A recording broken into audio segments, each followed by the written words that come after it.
الحمد لله كفى والسلام على عباده الذين اصطفى أما بعد فأعوذ بالله من الشيطان الرجيم بسم الله الرحمن الرحيم يا أيها الذين آمنوا اتقوا الله حق تقاته وقال في موضع آخر يا أيها الذين آمنوا توبوا إلى الله توبة نصوحا صدق الله العظيم وقال النبي صلى الله عليه وسلم الشعبان شهري والرمضان شهر الله أو كما قال عليه الصلاة والسلام۔ اللہ رب العزت کا احسان و فضل ہے کہ اللہ تبارک و تعالی نے ہم سب کو آج اس عظیم الشان رات میں اپنی عبادت کرنے کی توفیق بخشی۔ احادیث میں 5 راتوں کی فضیلت اور اس کی اہمیت کو بتلایا گیا ہے کہ ان کی شان اور ان کی فضیلت بہت زیادہ ہے۔ وہ 5 راتوں میں سے ایک رات یہ ہے۔ 5 رات جو ہے، 2 تو ایک عید الفطر کی رات اور ایک عید الاضحیٰ کی رات، ایک شب قدر کی رات اور ایک رجب المرجب کی جو پہلی تاریخ کی رات ہوتی ہے وہ، اور ایک شب برات آج کی رات۔ یہ کتنی عظیم الشان رات ہے کہ خود اللہ جو کہ احکم الحاکمین ہے، خالق کائنات ہے، رب العالمین ہے، اسے کسی چیز کی ضرورت نہیں، وہ بندوں کو مخاطب کرتے کہتا ہے اے میرے بندو میری طرف آؤ، میں تمہاری مغفرت کروں گا، مجھ سے مانگو، میں تمہارے رزق میں کشادگی کروں گا، میرے سامنے فریاد گر گراؤ رو، میں تمہاری پریشانیوں کو دور کروں گا۔ اللہ رب العزت تو یہ کہہ رہا ہے۔ تو میرے محترم بزرگوں دوستو، آج کی رات عبادت کی رات ہے۔ جتنا ہو سکے اللہ کے سامنے عبادت کی جائے، جتنا ہو سکے اللہ سے گر گڑایا جائے۔ دیکھیے میرے محترم بزرگوں دوستو، اللہ کی شان تو بے نیاز ہے، اور اللہ رحمان ہے، رحیم ہے۔ اگر ہم اللہ کے سامنے 2 بوند اپنے آنسو ٹپکا لیں اور اللہ سے معافی مانگے تو اللہ کی ذات کریمی اتنی زبردست ہے، اتنی زبردست ہے، وہ یہ نہیں دیکھتا کہ ہمارے گناہ سمندر کے جھاگ سے بھی زیادہ ہے، ہمارے گناہ سب پوری دنیا سے زیادہ ہے، بلکہ اللہ تو یہ دیکھتا ہے کہ میرا بندہ مجھ سے معافی مانگ رہا ہے۔ میرے بندے کو پتا ہے کہ اس کا کوئی خالق ہے، اس کا کوئی مالک ہے جو کہ اس پر پکڑ کر سکتا ہے، اور میرا بندہ مجھ سے معافی مانگ رہا ہے، اللہ معاف فرما دیتا ہے۔ یہ اللہ کی شان ہے میرے محترم بزرگوں دوستو۔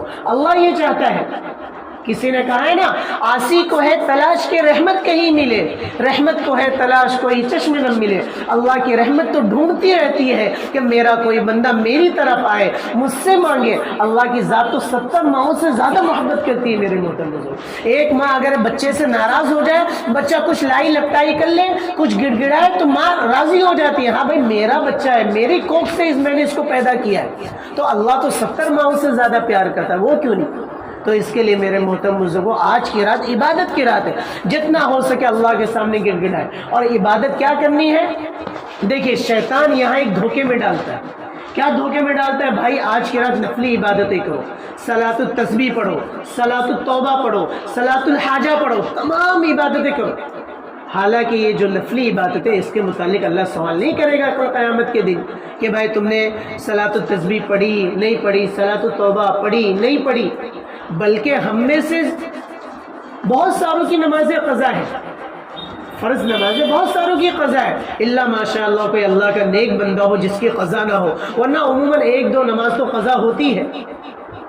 تو ہماری جو نمازیں فرض نمازیں جو قضا ہے، کبھی ہم فجر میں ہماری آنکھ لگ گئی ہم سو گئے، ظہر میں کام میں مشغول تھے ہم نہیں ہو پائے، عصر میں کہیں بھیڑ بھڑکے میں تھے ہم نے نماز نہیں پڑھ پائی، مغرب میں ٹریولنگ میں تھے ہم نماز نہیں پڑھ پائے، عشاء میں کھانے وغیرہ میں لگے رہے جماعت ہو گئی نماز نہیں پڑھ پائے۔ یہ تمام چیزیں ہیں لگی ہوئی ہیں۔ اب کیا کرنا ہے میرے محترم بزرگوں؟ ہمیں کیلکولیٹ کرنا ہے۔ کیلکولیٹ کیسا؟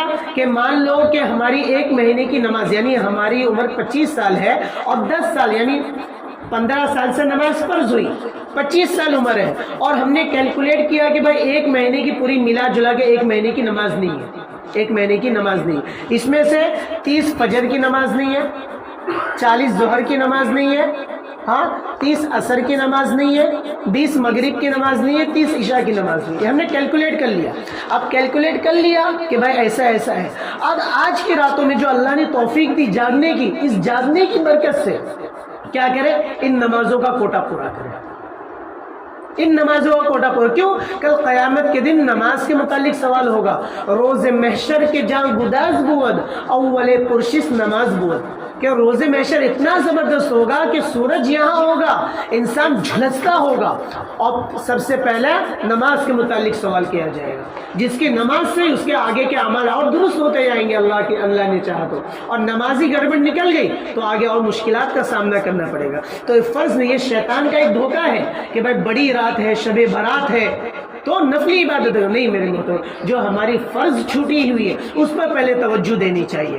فرض ادا ہوگی تو اللہ کی ذات سے امید ہے اللہ اس کی برکت سے تمام چیزیں آسان فرما دے گا. لیکن اگر فرض میں کوتاہی تو اللہ اس کی پکڑ کرے گا کہ بھائی تو نے یہ تو اللہ کی ایک عفو درگزر کا معاملہ عدلہ جس کے ساتھ کر لے ہوئے ایک الگ معاملہ ہے، لیکن عدل کا تقاضا یہ ہے اللہ پوچھے کہ بھائی کیا کیا کیا نہیں کیا. تو یہ اب نماز کیسی پڑھنی ہے؟ نماز یا تو اس انداز سے پڑھا جائے کہ اے اللہ، نیت کہ اے اللہ جو میری سب سے اخیر میں فجر کی نماز چھوٹی ہے وہ میں پڑھ رہا ہوں. اب جب وہ پڑھ لیا تو جو اس سے پہلے والی تھی وہ اینڈ ہو گئی، ہوئی نا. جس طرح 99 نمبر پہ کی نمبر ہے، اب 99 ختم ہوا تو 98 والا 99 پر آ گیا، اور 97 والا 98 پہ آ گیا، پھر 99 ختم ہوا، پھر 98 والا 99 پر آ گیا. تو اخیر ہوتا ہے یا تو شروع کے اعتبار سے اے اللہ جو سب سے پہلے میری فجر کی نماز چھوٹی میں اس کو پڑھ رہا ہوں. اب جو دوسرا نمبر وہ پہلا ہو جائے گا. کیوں؟ یہ تو ختم ہو گیا نا. اس انداز سے نیت کریں. یہ نیت کرنے کا انداز علماء نے لکھا ہے. اب یہ چیز، اب یہ رات تو گزر گئے اللہ کے فضل و کرم سے. اب جو اس کے بعد والا دن ہے وہ بھی معتم شان ہے اس کے اعتبار سے. اس میں روزہ رکھنا مستحب ہے. کیا ہے؟ دیکھیے، ایک ہوتا ہے فرض اور ایک ہوتا ہے واجب، ایک ہوتا ہے سنت، ایک ہوتا ہے مستحب. یہ جو روزہ ہم کل رکھیں گے یہ مستحب کا درجہ ہے، سمجھے؟ مستحب کا درجہ ہے. تو اس روزے میں رکھیں گے تو ثواب ملے گا، نہیں رکھیں گے تو کوئی مذائقے والی بات نہیں ہے کہ بھائی تو روزہ نہیں رکھ رہا، کیوں نہیں رکھ رہا، تو مسلمان نہیں ہے وغیرہ وغیرہ. یہ مناسب نہیں ہے جملے. تو کل کا روزہ رکھنا مستحب ہے. اگر کل کا روزہ رکھیں گے بہت ساری اچھی چیز ہوگی. اس کے لیے سحری کرنا ہے، اور جس طرح روزے رکھتے ہیں اس انداز سے روزہ رکھنا ہے. اللہ نے چاہا تو انشاءاللہ تمام چیزیں عافیت کے ساتھ پوری ہو جائیں گی، اور اس کا جو ہمیں ثمرات اور اس کا جو اثر ہمیں ملے گا وہ بہت اچھا ملے گا انشاءاللہ.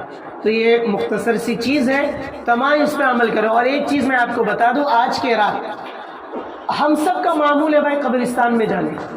ہم سب کا معمول ہے قبرستان میں جانا، اور ہم نے اس کو کیا سمجھ لیا؟ لازم سمجھ لیا. کیا سمجھ لیا؟ لازم.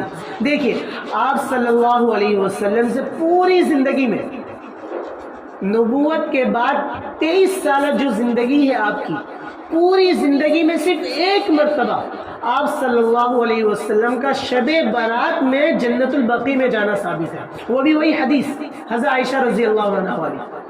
بس ایک رات، ایک مرتبہ 23 سال کی زندگی میں. اس کے بعد کبھی بھی ثابت نہیں کہ آپ نے شب برات کی رات کو خاص طور سے قبرستان گئے. سمجھ میں آئے؟ تو اگر کوئی شخص قبرستان جائے تو لازم نہ کرے کہ نہیں بھائی ہر سال جانا ہے، لازم سمجھتے ہوئے نہ جائے. ہاں بھائی ہمارے اسلاف ہیں قبر میں تو ایک موقع یہ ملتا ہے، چلے گئے، کچھ کر لیے، ایک الگ چیز، لیکن لازم نہیں سمجھنا ہے. اور ہر سال جانے کا وہ بھی نہ بنائے. ہاں بیچ میں کبھی چلے جائے. کیوں؟ ہر سال اگر ہمارے دل میں نیت بھی نہیں، ہم لازم بھی نہیں سمجھتے، لیکن جو دوسرے کریں اس طرح ہمارا بھی تشابہ ہو رہا ہے نا، ان کی نقل ہو رہی ہے اس بنا پر. ہاں اگر کوئی پوری زندگی میں ایک مرتبہ جاتا ہے اور آپ صلی اللہ علیہ وسلم کی اس سنت کو سامنے رکھتے ہوئے جاتا ہے تو یقین جائیے اللہ رب العزت اس کو آپ صلی اللہ علیہ وسلم کی اس سنت پر عمل کرنے کا ثواب دے گا. تو اس کے لیے میرے محترم بزرگوں دوستو، سنتوں کو جہاں تک ہو سکے اپناؤ، اور جو غیر سنت ہے اسے چھوڑنے کی فکر کرو. یہ بہت ضروری ہے میرے محترم بزرگوں. سنتوں کو اپنائیں گے ہماری زندگی سنورے گی، ہمارے بچوں کی زندگی سنور جائے گی، ہماری آخرت بھی سنور جائے گی. اور سنتوں سے دور ہوں گے تو ہمارے مشکلات آئیں گی، پریشانیاں آئیں گی، بہت کچھ ہوگا.